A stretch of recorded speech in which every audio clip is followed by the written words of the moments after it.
I pulled into my driveway, the car rolling over the gravel with a soft crunch. I barely registered it. My mind was still reeling, playing the last few hours over and over again. The email, the abrupt termination, the lack of acknowledgement for 15 years of blood, sweat, and loyalty. It was as though I had never existed at that company, as if I was just a cog in the machine, easily replaced. The email's words kept echoing in my head. Shift in leadership and job responsibilities. I parked the car and sat there for a moment, my fingers gripping the steering wheel. How had it come to this? How had I been so blind to the fact that I was nothing more than a placeholder for someone else's nepotistic dream? I had worked tirelessly, given everything to this company, and now, with one email, all of it had been erased. I wasn't even worth a goodbye, let alone a thank you. I took a deep breath, trying to calm the fury that was building inside me. As the shock slowly wore off, something else took its place. Clarity, a quiet determination that hadn't been there before. I wasn't going to let this be the end. I wasn't going to let someone else's incompetence destroy the value of everything I'd worked for. As I climbed out of the car and walked toward the front door, my thoughts drifted back to 6 months ago, when Claire had invited me to lunch. At the time, I had brushed it off. She had talked about opportunities, about making a move to Atlas Corp, but I had been too comfortable in my role. Or maybe I had just been naive. I believed loyalty meant something. I thought hard work would eventually be rewarded, but now I saw the truth. The company had never cared. I had been nothing more than a resource, and the moment a cheaper, less competent alternative came along, I was expendable. I stepped inside, the familiar warmth of my home, a stark contrast to the cold detachment I felt from the office. I closed the door behind me and headed straight for the kitchen. It was time to focus. I needed to get my thoughts together and plan my next move. As I opened the drawer, the binder caught my eye. Transition plans, contingency, it read in bold letters. My hands hovered over it for a moment before I pulled it out. I had created this binder years ago, anticipating the day something like this might happen.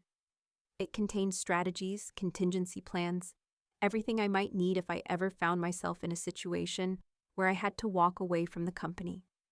I sat down at the kitchen table, flipping through the pages. There it was, the plan. I had always been ready. In the back of my mind, I had known that nothing lasts forever. The company had changed, and I hadn't. I had put everything into it, and now it was time to take that same energy and apply it elsewhere. The binder wasn't just a contingency plan for a job transition. It was my lifeline, a roadmap for something bigger, something better. The anger that had been simmering in me slowly transformed into a quiet resolve. I wasn't going to waste any more time mourning what had been lost. I had a chance now, a chance to build something on my own terms, with people who actually valued what I brought to the table. I stood up and paced for a moment, the idea taking shape. It was time to reclaim control, not just over my career, but over my life. The company had made its choice, but I would make mine, and I knew exactly who to contact first. I opened my laptop and pulled up Claire's contact. Her offer had been subtle, but now it was clear. She had seen something in me I hadn't even seen in myself.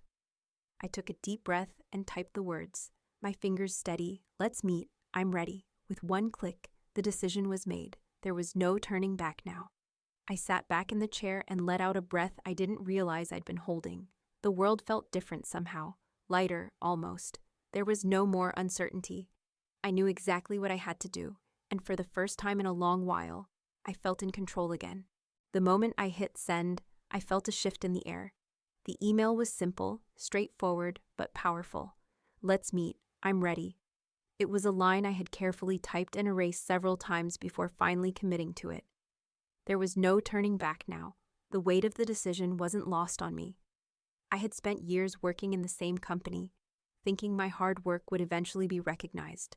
But all of that had crumbled in a matter of minutes. I wasn't just leaving a job. I was leaving behind an identity I had built over 15 years, one that now felt like it had been stripped away without a second thought. But as the email left my outbox and the screen went dark, something else filled the void. The realization that this was it. This was the moment that could change everything.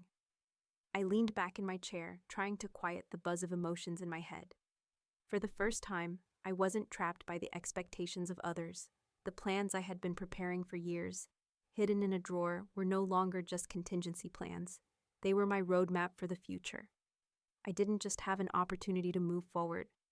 I had the chance to rebuild from the ground up, to reclaim the power I had unwittingly given away for so long. And Claire had been the one to offer me a way out, even if I hadn't been ready to take it back then. 6 months ago, over lunch, she had casually mentioned the possibility of working together at Atlas Corp. The way she said it, her words light but deliberate, had stayed with me. If you ever decide to make a change, there's always room for someone like you at Atlas. At the time, I had brushed it off, too loyal, too rooted in the belief that hard work in my current company would eventually pay off. But now I saw that offer for what it really was, an invitation to a new beginning, one that didn't involve nepotistic backroom deals or being overlooked in favor of unqualified hires. Atlas offered respect, stability, and most importantly, a place where my skills would be valued. I thought about the lunch meeting. Claire hadn't pushed me, hadn't even tried to sell me on the company. She had simply planted the seed, and in the months since, it had grown into something undeniable. I wasn't just a worker to Atlas. I was someone they needed, someone whose expertise was exactly what they were looking for. And now, here I was, having sent the email that would change everything. It wasn't just a career move. It was the final break from the constraints of my old life. The company that had taken everything from me, my time, my energy, my loyalty, was now just a faded memory. It was time to stop chasing approval and start chasing something that actually mattered. As the hours passed, I found myself feeling calm, focused. For the first time in a long while, I was in control. I had taken the first step, and now I waited. But waiting wasn't the same as uncertainty anymore. I knew this was the right move. This would be the defining decision of my career. A ping from my phone broke the silence, pulling me out of my thoughts. It was a response from Claire. "Let's meet tomorrow at noon. I'll have some time to chat about the next steps." I smiled, a quiet satisfaction settling over me. Tomorrow would be the first day of the rest of my life, and for once, I wasn't waiting for approval. I was already moving forward. The first thing I noticed when I stepped through the doors of Atlas Corp was the air, sharp, fresh, and full of purpose. It was a complete contrast to the stagnation I had left behind. The walls of the building felt sturdy, the floors polished with efficiency, not the disarray I was used to. There was a hum of productivity in the air, not the quiet resignation I had grown accustomed to. As I walked through the sleek lobby, I felt eyes on me, not judgment, but recognition. People here didn't waste time on pleasantries, but the subtle acknowledgement was there. I was greeted by a receptionist with a smile that didn't feel forced and a handshake that was firm. "Welcome to Atlas, Mara," she said, handing me a keycard and a laptop, both already programmed and ready to go. No small talk, no idle paperwork, just straight to business. I slipped the keycard into my pocket and tucked the laptop under my arm, feeling an odd sense of clarity. This was it. This was where I was supposed to be. I wasn't just another cog in a machine here. I was a part of something more significant, and I could feel it. My assistant, Andre, met me a few minutes later. He was young, efficient, and already knew my preferences without me having to say a word. "Everything's set up for your meetings today, Mara. We've prepared the presentation for your first internal brief." I nodded. No need to waste time on pleasantries. I wasn't here to make friends. I was here to lead. The whirlwind of meetings began almost immediately. My mind was working at full speed, processing every bit of information I received, analyzing it with the precision I had honed over the years. The difference here was striking. Every meeting was sharp, every conversation purposeful. There were no drawn-out pleasantries, no wasting time on irrelevant topics. Every decision was made quickly, decisively. I found myself absorbing everything, not just the plans laid before me, but the power dynamics at play. This was a place where people respected expertise, where results mattered far more than who you knew or how many years you had spent in the trenches. I stayed quiet for most of the meetings, listening and observing, already forming my strategy. The flow of information, the way Atlas Corp operated. It was everything I had hoped for and more. I wasn't some nameless worker in a sea of faces. I was a leader here, and I would show them exactly what I was capable of. Later in my office, I looked out the window at the city below. The view from my corner office was as striking as the feeling inside me. There was no longer any doubt. I was done with the old company, done with being ignored and undervalued. Now, at Atlas, I had the chance to be the force I had always known I could be. The realization hit me again. This was where I was meant to be. I wasn't just here to fill a position, I was here to shape the future of this company. The work I had been doing for so long, preparing, observing, waiting for the right moment, was finally starting to pay off. I was no longer on the outside looking in, I was in control. As the hours passed, I felt the weight of what I had left behind slip further away, the uncertainty, the guilt. It had all faded into the background, replaced by something stronger, something more focused. Here, I wasn't a cog in a broken system. I was someone who would shape the direction of the company, someone whose decisions would matter. I turned my attention back to the stack of reports on my desk, ready to dive into the next challenge. This was only the beginning, and I was more than ready to face whatever came next. At Atlas, I was finally in the position to not just survive, but to thrive. The first few weeks at Atlas flew by, each day packed with new information, new people, and new challenges. The learning curve was steep, but it wasn't overwhelming. Atlas was a company built on structure, something I hadn't realized I craved until I stepped through the doors. Efficiency wasn't just a buzzword here, it was a way of life. But while I was busy adapting to this new environment, there was something deeper at play in my mind. I wasn't just learning about Atlas, I was absorbing every detail of my old company's operations, cataloging the weaknesses, the flaws, the chinks in the armor. My mind worked methodically, dissecting the things I knew from years of experience. What I saw here at Atlas was confidence and stability, qualities I hadn't realized I had been missing until I witnessed them firsthand. One morning, Andre came to me with a matrix, a simple chart that would end up being far more powerful than I could have imagined. As he handed it to me, he said, "This is a cross-analysis of the vendors used by both Atlas and your previous company. One of them is underperforming, and it's been quietly pushed out of most of Atlas's dealings, but I thought you'd want to see it. I know you have insight." I studied the chart in silence. The names of the vendors jumped out at me, and I immediately recognized the one Atlas had quietly cut loose, the same one my old company had clung to for years. Despite its obvious underperformance, it had been allowed to continue without question, as if no one cared enough to dig into the numbers. I leaned back in my chair, a smile tugging at the corner of my mouth. This was it, the first real crack in the armor. The opportunity I'd been waiting for was right in front of me. Atlas had already made a smart move by cutting the vendor loose, but I knew there was far more to uncover. This wasn't just a case of poor judgment, it was systemic. The company I had dedicated myself to for so long had let things slip because no one had bothered to ask the tough questions. I began taking notes, documenting everything. The weaknesses weren't just in the vendor relationships, they were everywhere. From technology redundancies to product failures, there were glaring issues that no one seemed to be paying attention to. But I wasn't going to make the same mistake. I had spent years working within that chaos, silently watching as things fell apart. And now I had the chance to set things right. The more I uncovered, the clearer it became that Atlas wasn't just a place where I could grow. It was the perfect platform to build something bigger. I wasn't just here to be another cog in the machine. I was here to take Atlas to new heights, to make sure we outperformed everyone, including my old company. I kept the information to myself for now. It wasn't time to act yet, but I knew I was building something. When the moment was right, I'd exploit these vulnerabilities, not out of revenge, but to push Atlas forward. This wasn't about getting back at anyone. It was about playing the game better, smarter, and with a precision I hadn't been able to afford at my old company.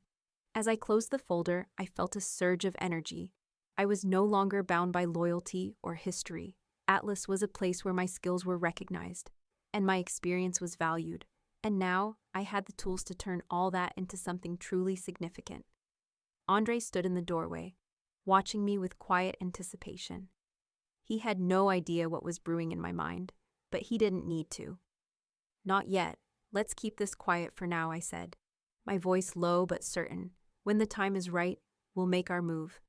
Andre nodded, understanding exactly what I meant. We didn't need to rush. We had the advantage now, and for the first time in a long while, I felt like I was on the winning side. The air at Atlas Corp had thickened with anticipation. But this time, it wasn't just internal momentum. It was the looming battle that lay ahead. Atlas had secured a seat at the table with a multi-million-dollar contract up for grabs, the CFX federal contract, and it was going to be a war. Both Atlas and my old company were gunning for it, and every decision, every move was about to count. I sat at my desk, staring at the pitch documents in front of me. The final details were being polished, and I could practically taste the success. But there was something else, something darker, the thought of my old company, the one that had pushed me aside so easily. Standing across from us on this deal made my blood boil in the best possible way. I was in control of my own destiny now, and this contract?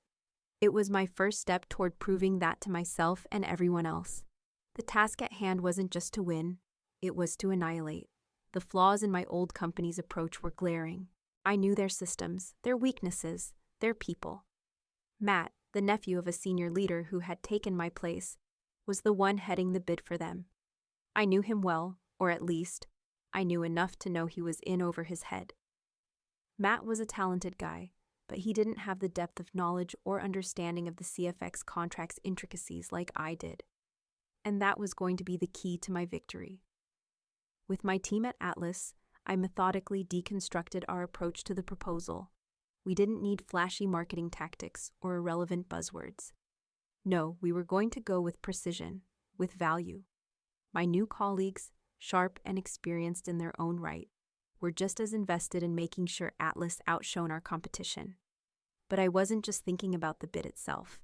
I was thinking ahead, about the long term, about creating a future where Atlas stood unchallenged. As the days stretched on, the pressure mounted, and I spent long hours in the conference room, poring over every detail. I reviewed the vendor contracts, fine-tuned our pricing model, and ensured we were positioned not just to win, but to leave my old company floundering in our wake. But there was more to it than just a technical win. I could feel it in my gut. The game was changing. This wasn't just about securing a contract. This was about asserting dominance. It was about showing my former colleagues that the game had shifted, that I was no longer just a background player in their corporate theater. By the time the day of the presentation arrived, I knew exactly how it was going to play out.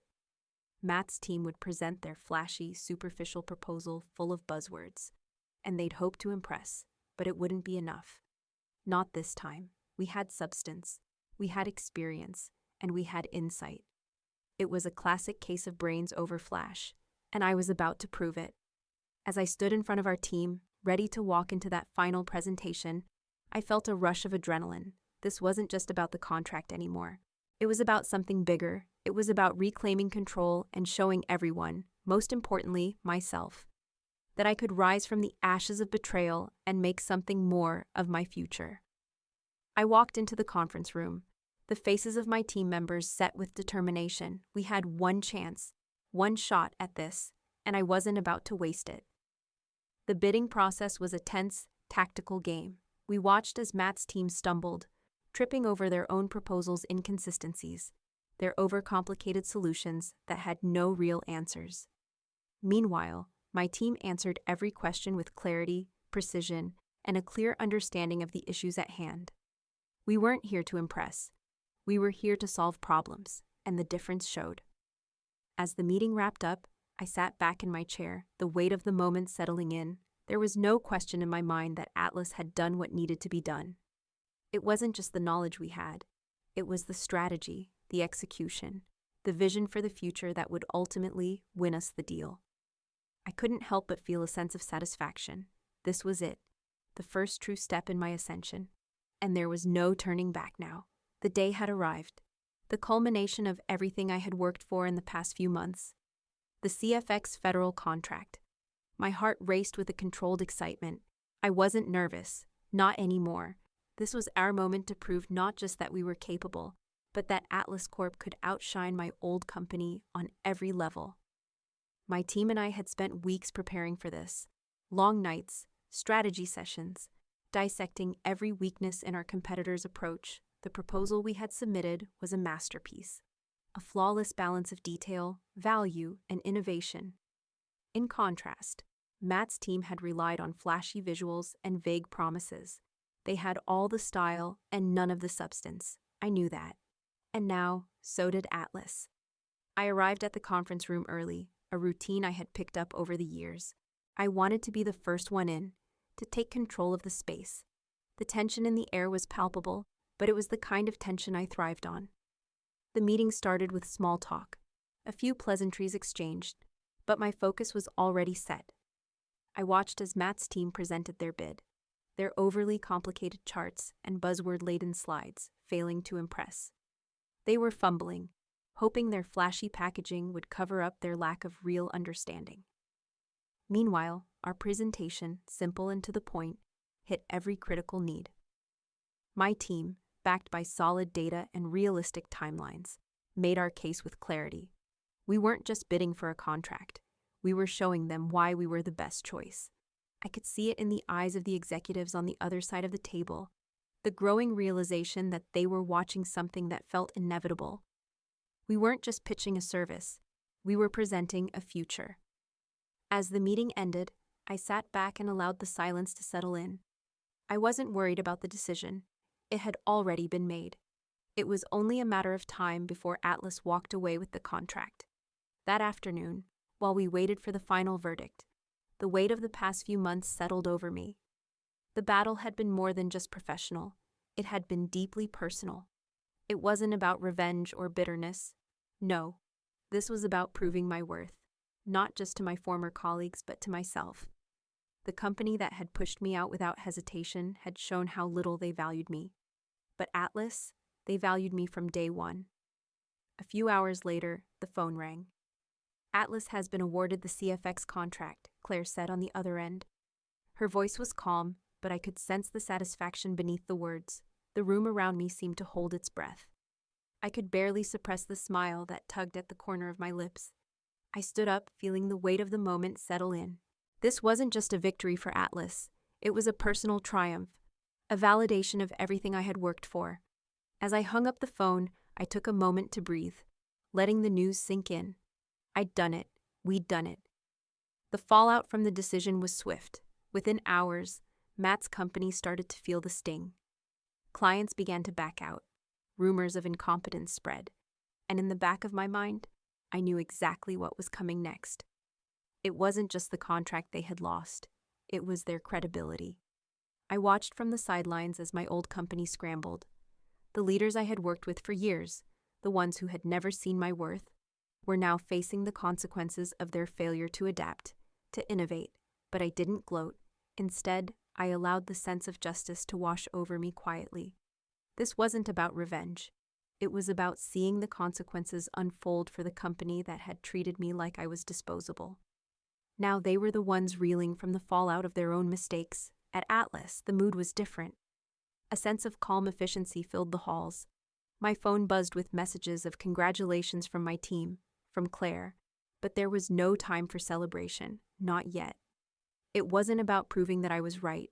It was about showing that Atlas could rise above the failures of the past. It was ready for what came next. As the evening approached, I stood in front of the floor-to-ceiling windows of my office, overlooking the city. The skyline stretched out before me, a reminder of just how far I had come. The future was wide open now. My next move was clear, and I knew, deep down, that this was only the beginning of something much bigger. The news of Atlas winning the CFX contract hit the business world like a shockwave. Within hours, headlines flashed across every major platform, and my old company was reeling. Stock prices plummeted, and internal meetings began to spiral out of control as the consequences of their failures became evident. In the weeks that followed, the fallout was swift and unforgiving. I watched from the sidelines, detached, but deeply satisfied. My former colleagues, those who had once looked down on me, were now scrambling to cover their tracks. Matt and his team floundered, unable to deal with the complexity of the deal they had tried to take for granted. And the whispers, they grew louder. Rumors spread like wildfire. Talk of missed deadlines, unkept promises, and failed leadership. It was a public unraveling, and I couldn't help but feel a certain quiet vindication. I stayed in my office at Atlas, far from the chaos. Here, the mood was different. My team moved with purpose, fueled by the knowledge that their hard work had paid off. I wasn't just part of the team, I was leading it. At first, the congratulations flooded in. I was praised for my leadership, for my vision, for the way I had managed to turn the tide. But as the days passed, something else became clear to me. There was no time to rest on our laurels. We had won a contract, but that was just one step. There were bigger challenges ahead, and Atlas was about to shift into high gear. Then, one morning, a knock on my door interrupted my thoughts. It was Claire, her smile quiet but full of understanding. "How are you holding up?" she asked, stepping into my office. I leaned back in my chair, allowing myself a moment of reflection. "It feels good," I said, my voice steady but carrying the weight of everything that had come before. "But it's just the beginning." She nodded, her expression thoughtful. "You're right, there's always more to do. But you've made a mark, not just for Atlas, but for yourself." The truth was, I felt the shift. I felt the momentum building. But I also knew that being in control of this moment meant I couldn't take my foot off the gas. I had already spent too many years putting my trust in a company that didn't see my worth. Atlas, though, had given me the tools to succeed. And now I had the responsibility to lead. A few days later, the first signs of real change came. My phone buzzed with a notification. "Congratulations," the message read. "You're being promoted to Executive Vice President." It was official. The hard work, the silent preparation, the sacrifices I had made, all of it had paid off. I wasn't just another manager at Atlas. I was now a leader at the top, one of the key players driving the company's success. I took a deep breath as I sat at my desk, looking out at the skyline once again. The view had never looked so different. The city stretched out before me, a reflection of the journey I had made, from the betrayal and loss to this moment of quiet triumph. There were still battles ahead, challenges to face, but for the first time in years, I felt the full weight of my own potential. When I met Claire's gaze in the hallway later that day, she simply smiled at me, a silent acknowledgement of everything that had happened. No words were needed. We both knew what this meant. The future was wide open now, and I wasn't just along for the ride, I was steering the ship. As I walked into my new office, the weight of the promotion settling in, I realized something profound. This was no longer about proving my worth. It was about what I could do with the power I now held. And nothing, not my past, not my old company's failures, could hold me back. I was ready for whatever came next. The real work had only just begun. The day had come. I stood in the conference room of my old company, facing a group of familiar faces that were now a strange mix of disappointment, frustration, and barely concealed resentment. Mark, my former boss, sat at the head of the table.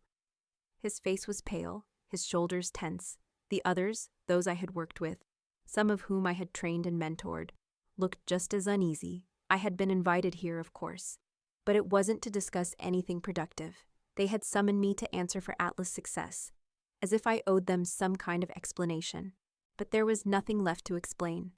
I had made my move, and now it was time to let them see what it had cost them. I took my seat, the chair creaking slightly as I settled in. Silence filled the room, thick and uncomfortable, as everyone waited for me to speak first. I could see the tension in Mark's eyes. He had always underestimated me. He still did. He was probably expecting me to apologize, to explain why I had left, to beg for some kind of redemption, but there would be no apology from me, not today. I pulled a binder from my briefcase and placed it on the table. It was the same one I had kept tucked away for years, the one that held everything I had quietly prepared for a moment like this. The binder labeled Transition Plans Contingency, filled with the strategies, the charts, the data points that I had put together all those years ago.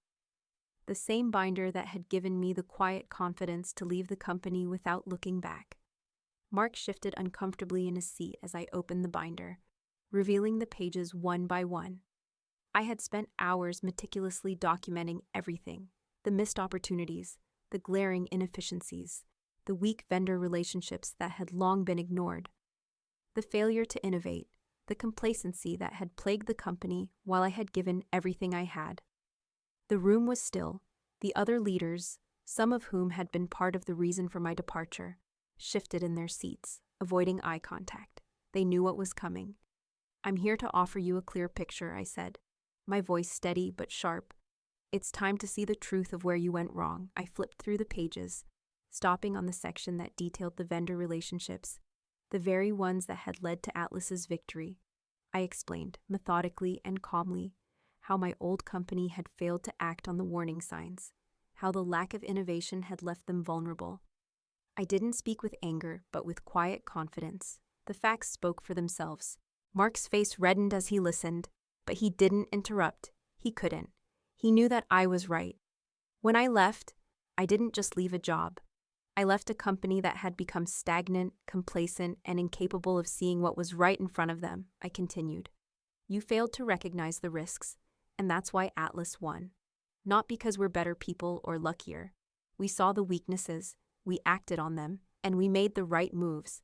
That's why we're here, and that's why you're not." There was no need to elaborate further. They knew all too well. They had seen the signs, but they had chosen to ignore them. Now, as the room sat in stunned silence, they had to confront the consequences of their own decisions. Mark's voice finally broke the silence, weak and defensive. "You're blaming us for what happened, but you don't understand the pressure we were under. The challenges. Don't try to justify failure," I cut in, my tone firm. "You had every resource at your disposal, and yet you let the company fall apart. That's not pressure, Mark. That's poor leadership." The truth hit hard, and Mark knew it. The others shifted uncomfortably, their eyes darting from one another, clearly unsure of how to respond. "I'm done with excuses," I said, my voice cold now. "I've made my peace with what happened, and you will too, because the work I did here, the strategies I developed, they'll be used to push Atlas to new heights. You've had your chance, and now you'll have to reckon with your choices, not just in this room, but in the industry." I stood up, closing the binder with deliberate care. Mark remained seated, his shoulders slumped, his gaze locked on the table. There was no fire in his eyes now. There was nothing left but the cold realization of defeat. "Good luck with the future," I said, my words measured but final. "You'll need it." And with that, I turned and walked out of the room. As I stepped into the hallway, the weight of what I had just done settled over me. I had faced them, my former colleagues, my former boss, and shown them who I had become. It wasn't about anger. It wasn't about revenge. It was about the simple fact that I was no longer the person they thought I was. I had taken control of my own destiny, and now it was theirs to lose. The chapter was closed. I didn't need to look back. I had already moved on, and as I walked down the corridor, I realized that this was just the beginning of what I would build from the ground up. The sun was just beginning to dip below the horizon, casting a golden hue over the city skyline as I sat in my corner office, a freshly framed promotion letter hanging on the wall behind me. The sense of satisfaction that had been building over the past few weeks, ever since Atlas had secured the CFX contract, had settled into something more profound. It wasn't just a professional achievement. It was a personal triumph, the quiet shift from being the overlooked employee in a company that didn't value me to becoming a leader in a place that not only recognized my worth, but actively sought it, had been nothing short of transformative. A call from Claire broke my thoughts, and I picked up the phone with a practiced ease. "Mara, it's Claire. I've got some exciting news for you." I leaned back in my chair, already feeling the tension leave my shoulders. "What's going on?" "There's an internal restructuring coming up," she began, her tone even but layered with anticipation. "We're looking to grow in a big way. There are acquisitions in the works, and I want you at the helm of one of them." I felt a spark of interest, a mix of excitement and focus. "What kind of acquisitions?" We're expanding into new territories. We've been eyeing a few key companies, and I want you to take charge of one of the transitions. It'll be a significant challenge, but I know you're more than ready for it." The words washed over me like a wave, and for a moment, I allowed myself to absorb the enormity of the opportunity in front of me. This wasn't just about the immediate victories I had won. This was the next phase, the next step in my journey, and I wasn't just going to meet it, I was going to exceed it. "I'm in," I said, my voice steady, confident. "Where do we start?" "First, we'll have a strategy session. I'll send over the initial details, but we're already starting to lay the groundwork. You'll have full support from the team, and we'll get you everything you need." I could practically feel the momentum building. Claire's faith in me, and the responsibility she was giving me, was the final piece that solidified my place at Atlas. This was the culmination of years of strategic preparation, a quiet competence I had been building since I left my old company. I had prepared for every possible challenge, knowing that the time would come when I would be called to lead, to push further, to make my mark. "Thanks, Claire. I'll dive in," I replied, feeling the familiar spark of determination flare within me. As the call ended, I placed the phone down, my eyes sweeping across the room. My office wasn't just a space. It was a reflection of who I had become: confident, competent, and in control. I had done the work, I had earned my place, and now I had the power to shape the future. The team outside my office had already started to shift into high gear, working on plans, discussing next steps. And there, right outside my door, was a team that respected me. Not because of who I was, but because of what I could do. I had gone from being someone's backup plan to leading the charge, and it was a quiet, undeniable force. I stood up, walked to the window, and looked out at the city below. The same city I had walked through for years, unsure of where I was headed, but now, standing here, I saw it differently. I wasn't just passing through anymore. I was shaping the skyline, carving my own path. The future was mine to command. The phone buzzed again, pulling me from my thoughts. It was a simple message. "Congratulations on your promotion, Mara. I knew you had it in you," I smiled, knowing that this was only the beginning. The challenges ahead would be formidable, but I was ready for them. No more doubts, no more uncertainty. I had turned my quiet competence into an unstoppable force, and nothing would stand in my way. As the last light of day faded and the city came alive with the glow of evening, I stood there, prepared for whatever came next, knowing that I was firmly in control of my future.